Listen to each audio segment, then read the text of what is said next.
Welcome everybody. Welcome to my first review. If you're wondering why Pokémon Sword, why am I behind a few titles when it comes to the Pokemon games? Well, this is the most recent one that I've played, and obviously some of the things that I say are probably going to be indicative of that. When I talk about gameplay, maybe there are some things that I'm wishing for that could come out in Legends Arceus that I just haven't experienced for myself yet. But still, why this game? And who can benefit from this review? Well, one reason why I want to do this is because it's not a favorite game of mine, and that makes it perfect for practice. Who can benefit from this? Because I still want to make it a practical and useful review for people. Right off the bat, I will tell you, I recommend this game to longtime fans of the series who maybe skipped out on this one just because they were hesitant. Maybe at the moment you're in the same position that I was in, where you've heard a lot of negativity about the game and you're not sure if it's actually worth the purchase. And I'm not sure if you guys can hear him licking the microphone. I hope that doesn't come through, but if it does, whatever, it's cute. So yeah, there's a few reasons. Practice, the game did defy my expectations, and I do think that the game is worth recommending based on all of the negative criticism that I heard going into it. This is going to be a little bit of a long-winded review. I was going to say interview because that was on my mind from a couple days ago. This is going to be a long-winded review, but I'll tell you right now that there will be some parts to it. And this is going to be my style most likely for future videos, but I'm always welcome to criticism and feedback, so don't hesitate to share whatever you want to say in the comment section. I'm going to start off with a little bit of a story. From that story, I'm going to get into my first impressions of the game, and that's going to bleed into the pros, the positives of the game. And then I'll have a little midsection with the cons, things that I didn't like, and things that can probably be improved. And then finally the DLC brings it all back together, and the DLC has actually, because I'm still playing it, been a positive experience. This dog is nuts. He's licking my moisturizer, but I don't want him to be eating it like that. Okay, good boy. Yeah, chill out, Leo. Oh yeah, and if you're wondering from the thumbnail, it's because I was recording this a few days ago, and then mid-recording I lost my voice. Also, I'm trying a different location now. That other room, as much as I want to record there, I just don't have a good setup right now. I'm sitting on a stack of blankets and pillows to get it to the right height. If I don't have daylight, I just can't do anything about that, and it doesn't look good. At least here right now, I'm kind of adjusting the lighting situation with my two monitors. I've got like some orange squares on both of them. Let me know if everything looks good, if you prefer this over the other. I'm also using a different camera on my phone, so hopefully that looks good. Look, there's a lot that I have to test out with this being a new channel and this being my first time doing all of this kind of stuff. I will appreciate any feedback that you guys throw at me. Seriously. I can take negative criticism too. Go for it. Now, before getting into the story for this particular game, let me just provide a little bit of context. Prior to this, maybe over the course of like a year and a half, I really wasn't trying to race through these games at all, but I had played Pokemon Glazed. I had replayed the Heart Gold generation, and then the X and Y generation. Also in that generation, I replayed Omega Ruby or Alpha Sapphire. When I'm saying replayed for these games, by the way, what I mean is I had previously played one title per generation. For example, when I was at Heart Gold, Soul Silver, I played Soul Silver my first time around. And then a year ago, I played Heart Gold. So that's what I've done. I've made my way up, only skipping Sun and Moon, and skipping Black 2 and White 2, but I'd already played them, both of them. And so here I am at Sword. And what happens with Pokemon Sword? Well, now it's time for the story. So it is the holiday season of 2021, and Christmas is around the corner. But before I shop for everybody else, I want to do a little bit of shopping for myself. And I've got a coupon from GameStop. Buy 2 used games and get 1 used game for free. And I go into one of their locations, and I'm looking at the titles, and there's 2 that I really want. And then there's Pokemon Sword. And I'm thinking, oh god, is this really what I want to make my free game? Maybe this is something that you guys can relate to. But I had such a negative opinion of this game before even buying it. I didn't think that Game Freak deserved my money. I saw some screenshots where, there's like an infamous one where people basically took one of the trees from Ocarina of Time and did a side by side comparison with a tree from Pokemon Sword and Shield.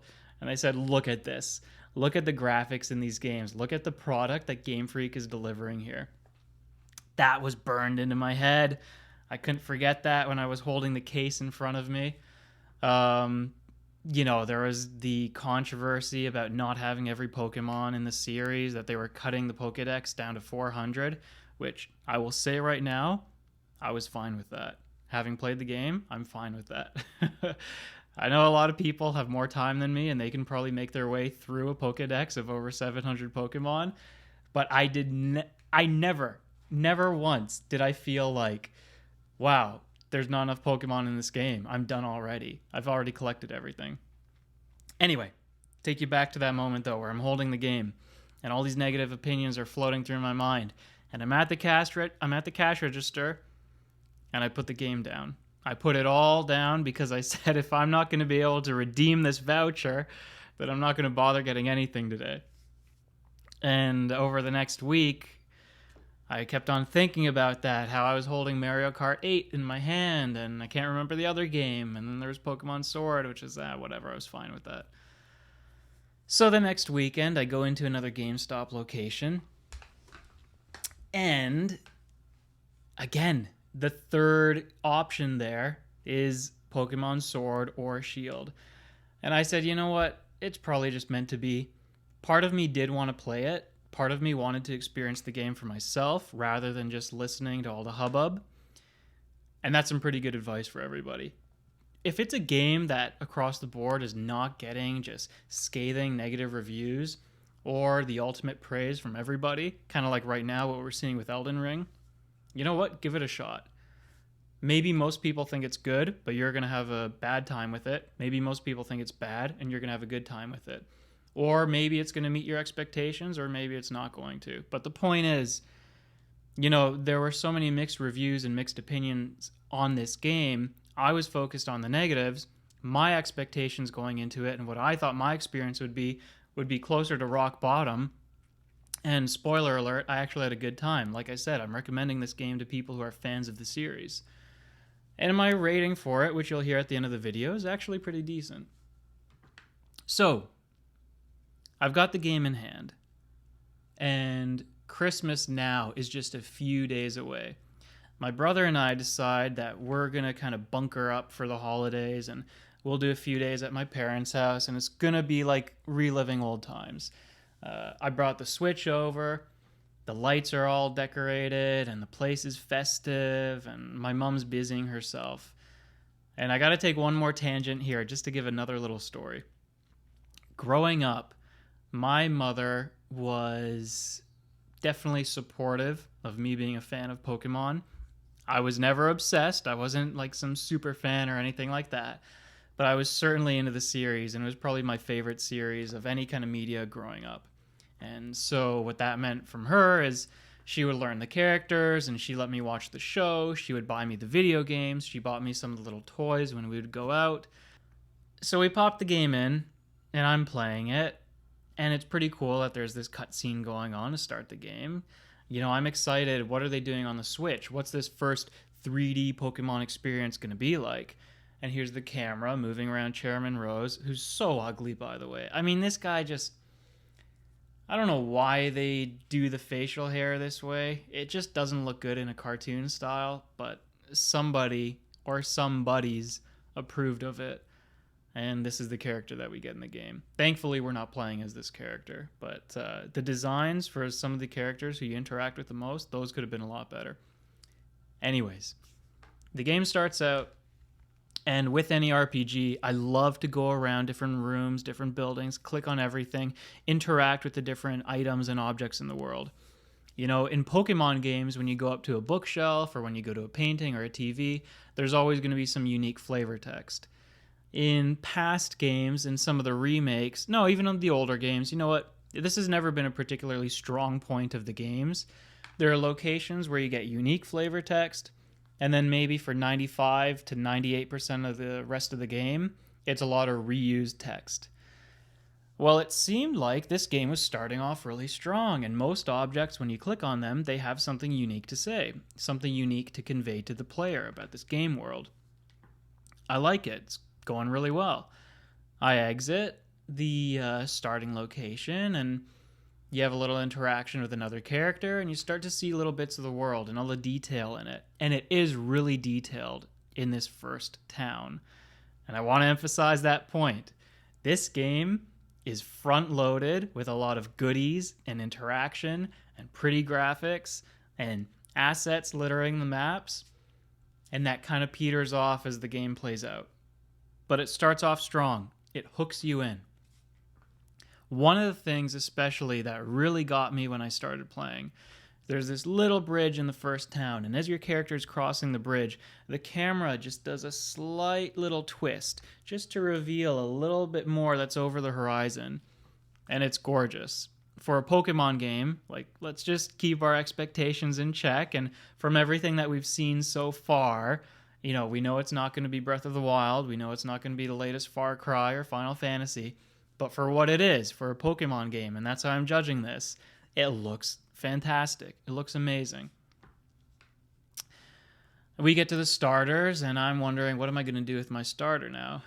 I thought that I wanted the water starter, but I kind of spoiled myself, and I saw all of their final evolutions, and I was unsure. I'll put it that way. These are not the prettiest evolutions. These things, they don't overwhelm you with any kind of coolness or cuteness. You have no real strong desire to take one over the others. So I'm kind of torn between the water starter and the fire starter because it's got a really cool first form at least. And my brother's over there, and I get his opinion on it. He says the fire starter, the grass starter. Okay, so we're not really getting anywhere. I mean, I guess we have the fire starter in common, but I'm still leaning towards water. And I call my mom over, and she says the same as my brother, the fire and the grass starter. So, 2 against 1, I take the fire starter, because at least of the 3, that was one that I was considering. So the game keeps on playing out, and my mom is taking a look at what's going on. And this part amazed me. We go back now to being able to see the whole town and being able to see what's in the background. And my mom asks me, is this England? I'm like, wait, what? You get that from what you're looking at? I'm thinking, holy, GameFreak actually did a good job on something here. If they take somebody who has no clue what this fictional region, what this fictional world is, and they can make them go, oh yeah, this looks like the thing that we based it on. This looks like the right region. I mean, you got to give them full marks for that. I didn't necessarily see it, but then as I kept on playing, I was trying to look for those little references to England and trying to look for things that made me feel like, yeah, England, Scotland, the UK, I'm getting those feelings. I'm getting those vibes from this game. And they did do a good job on that, for sure. So that's the start of the game. Like I said, the presentation at the beginning is so strong. They do a little bit of the Fallout thing, a little bit of the Breath of the Wild thing, where, in Fallout, you come out of the bunker and you see the vast landscape in front of you. Breath of the Wild, it's the same thing when you're waking up at the beginning of the game and you first start playing and there's that sweeping camera going by and you see everything in the distance that you want to explore. I mean, toned down for Pokemon, but they did a little bit of that and it got me excited to play the game at least. So now let's go over some other pros, other things that I liked about this game. So, first of all, for people who like the classic gotta catch 'em all thing, that's what you're going to get with this game. If that's your favorite thing about Pokemon, not necessarily the battling, but that's fine, that's good too. There's a little bit more emphasis on double battles at the end of the game and online in general. So if you like double battles, single battles, and catching Pokemon, it's a good game for you. I recommend it. Don't listen to the haters. Don't be distracted by some of the environments that are not as good looking as they should be. At the very least, those core mechanics of the Pokemon franchise are here and they're worthwhile. Another thing, the world actually feels pretty expansive. I thought X and Y were verging on a little too linear. Um, God, I hate to admit it, but I can't really remember that much of Sun and Moon, and I never played the Ultra versions. I only played Moon up to this point. But yeah, at least for Sword, it really didn't feel like it was too linear. There are some sections of the game for sure where that's a little bit of a problem, even though there are some branches, and a lot of people have referenced this infamous mine now, where the mine is basically a straight shot, and there's just a few little detours that are 10 seconds maximum to get some items. I'm not talking about the exploration necessarily, but just that the world itself feels large enough. And from start to finish, the beginning of your journey to the end of your journey, it does feel like a big world to explore. Okay, some of the new features to the franchise that are debuting in this game. I think. I didn't play Let's Go. Well, we have these raids, which are pretty cool, and apparently these had been started in Pokemon Go before Pokemon Sword and Shield, so it was a nice little integration for other fans of the Pokemon series. Raids were really fun. I don't want to go into them. I want you guys to be able to experience as much of the game for yourself if you haven't already played it. I will say they were a nice addition. They could have been executed a little bit better. Add a fast forward, maybe cut out some of the animations. In general, actually, I'm kind of bouncing between pros and cons here, positives and negatives. But hey, it is what it is. I'll get better as I do more of these. I'm kind of doing this off the cuff right now. With the raids, I found myself not wanting to do too many of them just because I was getting burnt out by the duration. Even if I was able to win a battle in what felt like a matter of 3 turns or so, the whole thing with all of its effects and all of its visuals, it dragged on for minutes. GameFreak also added these things that I'll call missions, where you can basically send Pokemon out on some AFK adventure. Half a day, a full day, whatever it is, you send Pokemon out, you don't think about them, they come back, and they got some EXP. There's a little bit of nice flavor text that goes along with what the mission is, just to kind of make it feel like it's a part of the game world. They did a good job on that. They made the missions feel very appropriate for the world, very organic, and that they fit in nicely. And they kind of help you paint the picture of how the Pokemon world works, because there's a lot of, let's just say, like part-time work, where it's humans working alongside Pokemon. That was really cool. It's just, again, another thing that could have been implemented better. I remember as far back as Final Fantasy Advanced, I can't remember the first or second, but you were able to send characters out, come back to them later, retrieve them, and they leveled up or something like that. Point is, it's been done before. Game Freak probably could have done a little bit more than just giving your Pokemon EXP and one random item. And as you can see, the footage that's going to be going on during this video, or maybe it's going to change a little bit later when I talk about the DLC, I also thought, and I changed my mind on this midway through wanting to make the review, there are enough outfits in this game. There is enough variety in the kind of clothing that you can customize your character with. Maybe hairstyles, they could have done a little bit more with that. Hair colors too. But whatever, when it comes to the clothing, they did a pretty good job on that. I, at first, did not like that it was mostly recolors of the same styles. I thought that was pretty lazy. But there are enough styles where you'll be able to get the right kind of customization that you're looking for your character. But one negative with that is you're not able to save your outfits. And if I can backpedal here just for a moment, one negative with the little missions as I describe them, you send your Pokemon out and you can send them from your boxes. Well, when your Pokemon come back, they don't return to their spots in their boxes.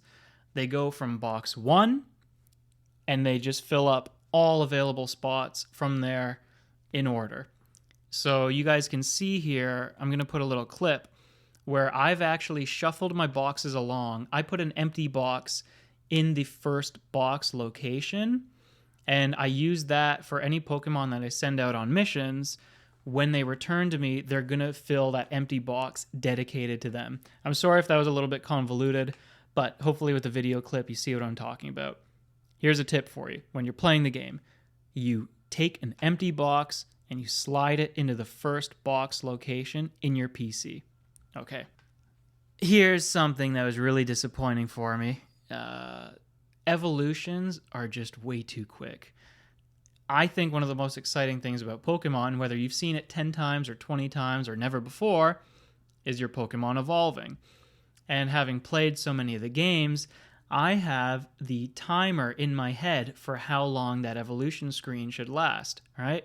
And you guys, if you're playing this for the first time, or even now that I'm maybe making some players cognizant of this, go back, evolve a Pokemon, and just kind of hum the tune in your head. And you'll hear and see that with Sword and Shield, they just cut it way too quickly. They cut it way too short. I don't know. For me, that just kind of killed a lot of the magic of evolving a Pokemon. A lot of the anticipation that you would feel when you're going to see the new form, they pulled the plug on it too early. It's anticlimactic. Another new feature of these games, camping. I will let you guys explore this on your own. There's not too much that I want to say about it, other than it feels like another Pokemon Ami kind of thing. And for me, that was not a good thing. Pokemon Ami just felt tacked on. It's like they got one guy in the whole studio to just come up with this little side game thing, if you can even call it a game. It doesn't even feel fleshed out enough to be a game within a game.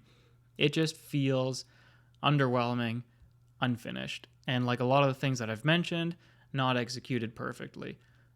But once again, thankfully, they did the things that are core to the Pokemon series pretty well. Now, the last negative thing that I want to focus on before going on to the DLC is the simplistic story. And this is where I've gone back and forth in my head with, is it right to criticize this? Because it is a children's game. I know that. But at the same time, GameFreak is aware of the fact that they've got a lot of long time and returning players for this series. They know that a lot of people are going to be in their 20s and 30s now, and they've been playing this game through the generations. It's not just that GameFreak is making a game for kids. I think GameFreak should be aware of the fact, they are aware of the fact, and that's why they do put so much time and effort into competitive. They know that a lot of, and there goes my lights again. They know that their player base is pretty vast, pretty diverse. So my complaints about the story being too simplistic, fine, you can have a simple story, but the writing for the characters, too many of them was just far too juvenile. And I know it's well below what a lot of kids can handle. They could have written this game and the writing could have been maybe for like an age group of 10 to 12 years old or 8 to 12 years old. Sometimes when you're dealing with Leon and his brother, I can't even remember, Hop, these characters, when they're on screen, for the 5th time and onward, they're just going to annoy you. It is what it is. Now, DLC can finally start getting towards the end of the video because this has gone on long enough, I feel. I'm looking at my timer here for this recording, and it is dragging out. Sorry about that. But hopefully it's been engaging. Hopefully you've been enjoying it. The first DLC, I bought these as a pack, as the expansion pass, and I've been wondering, oh God, is this really worth it? It's like 2/3 the cost of what I paid for the game. And with Isle of Armor, no, it wasn't really worth it. It was more of the gotta catch 'em all, but it just felt like, here, we are literally throwing 100 Pokemon at you. Go out and catch them. And the storyline that was associated with that expansion pass, I got a little dog here who's off camera right now. The story didn't make that all too engaging, didn't make it all too fun, but I did enjoy going around the island and checking out what was around and seeing what new Pokemon they included. It just, that novelty wore off quickly, probably because there was no novelty having played the main game already. So, okay, I just explored a Pokedex of almost 400 Pokemon because I didn't catch all 400. There are 400 in the base game. And then they throw this DLC at me that just feels like another 100 Pokemon or something that at this point I really didn't have time for. Now, Crown Tundra. Crown Tundra is a good DLC. What do you want? Now, Crown Tundra, that is worth playing. That probably justifies purchasing the expansion pass. And Crown Tundra, I didn't mention this in the main review, but there are a lot of times when I would have wished for more innovation. Just could they have changed up? Actually, no, it was the first DLC that really made me think of this. Okay, so they're just repeating the experience that we just had in the main game. Catching Pokemon is largely the same. The story doesn't provide anything that's all too exciting. Crown Tundra starts to change things up just slightly, but just the presentation, the writing has really been improved for Crown Tundra. I don't know, they hired different people, or they finally figured that they could make something a little more tailored to the older audience. It's not like it's going to blow you away. You're not going to encounter any words that you don't understand, but it's just so much more of a lively conversation, or realistic conversation. And even the characters who follow these goofy personalities who are just full of like silly character tropes and whatnot, they're still at a level that's above Hop and Leon, a little more enjoyable when you interact with them. Crown Tundra, actually, here's something I can talk about, but you will have to experience this for yourself. The way that they organized raids, because raids are a big feature of Crown Tundra, they put them within a little bit of like a roguelite almost exploration. If anyone here is familiar with Slay the Spire, and unfortunately I can't think of another example of a game right now because this guy's licking me too much. Hold on. Okay. I think at this point I'd probably put in like 75 hours into the game when I got to this point in the DLC. After 75 hours, it was really refreshing to have some new gameplay mechanics. I'm going to leave it at that. Again, I'm not getting into too many details. Crown Tundra makes the expansion pass worth it. Pokemon Sword and Shield as a whole are worth it. I'm giving them 7 out of 10. For me, 7 out of 10 is a good rating. 7 out of 10 is not amazing, but it is good. It is like the mid-tier of good. And these games defied all the negative expectations I had going into them. But at the same time, they didn't necessarily do enough well when it came to execution, when it came to making use of the Switch, and when it came to making use of this 3D environment, this 3D world. In fact, a lot of the levels, a lot of the routes, they were not full-fledged 3D. They were kind of a fixed camera from a top-down view. And yes, the assets were 3D, but you are exploring a 2D space for all intents and purposes. So GameFreak could have done more, but overall, I think it was a solid entry into the series. If you've never played a Pokemon game before, this is a great place to start. I feel like it retains enough of the classic feeling for a new player and an old player alike. Thank you guys for watching. Again, because this is my first time doing a review, first of all, I probably rambled far too often and far too much. Second of all, though, I need some pointers, I need some tips, I need some feedback. If you guys somehow really enjoyed this and liked this kind of talking style and a little bit of storytelling, perfect. You probably heard him whine. I gotta go. Thanks again for watching.